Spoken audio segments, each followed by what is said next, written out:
É isso mesmo, exatamente. Em Mateus 23 está escrito: Ai de vós, escribas e fariseus hipócritas, porque dais o dízimo do coentro, do cominho, e desprezais o mais importante da lei, o juízo, a misericórdia e a fé. Deveis fazer essas coisas e não omitir aquelas. Ou seja, Jesus estava dizendo: vocês devem fazer essas coisas. Vocês devem dar o dízimo, vocês devem dar 10% de tudo o que vocês têm. Porém, vocês não devem se esquecer do mais importante da lei, que é o juízo, a misericórdia e a fé.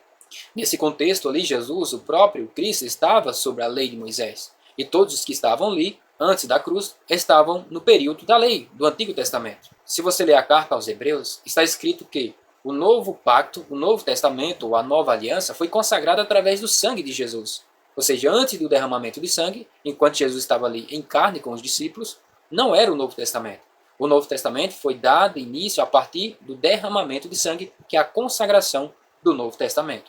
Então, nos Evangelhos, Jesus estava debaixo da lei. Ele mesmo disse: eu não vim destruir, eu vim cumprir a lei. Então, Jesus não poderia ser contra o dízimo aqui no contexto. E o próprio texto, no início, se você ler, de Mateus 23, está escrito que Jesus estava censurando os escribas e fariseus devido à sua hipocrisia, à sua religiosidade e tradição, que acabava invalidando os mandamentos de Deus.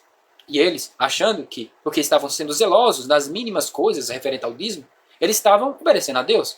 E Deus estava se agradando daquele sacrifício. Em outra passagem, Jesus diz: se vocês soubessem o que significa misericórdia quer e não sacrifício, vocês não condenariam os inocentes. Eles achavam que o ato de sacrificar, de dar o melhor, a obra era mais importante do que o juízo, a misericórdia e a fé, do que o amor para com Deus e para com o próximo. Então, nesse contexto, claramente, Jesus está dizendo que o dízimo também é da lei, quando ele diz: vocês desprezam o mais importante da lei. Jesus está mostrando aqui que o dízimo é da lei, mas que não é o mais importante. E muitos religiosos pegam esse texto aqui para dizer que a igreja tem que dar dízimo. Mas eles mesmos não explicam que no contexto aqui Jesus estava falando sobre o povo judeu, o povo de Israel, os escribas e fariseus que estavam debaixo da lei e que tinham que sustentar, nesse período, as viúvas, os órfãos, os estrangeiros, os levitas, porque o templo ainda estava de pé, o sacerdócio ainda estava de pé, e tudo aquilo que diz respeito à lei de Moisés.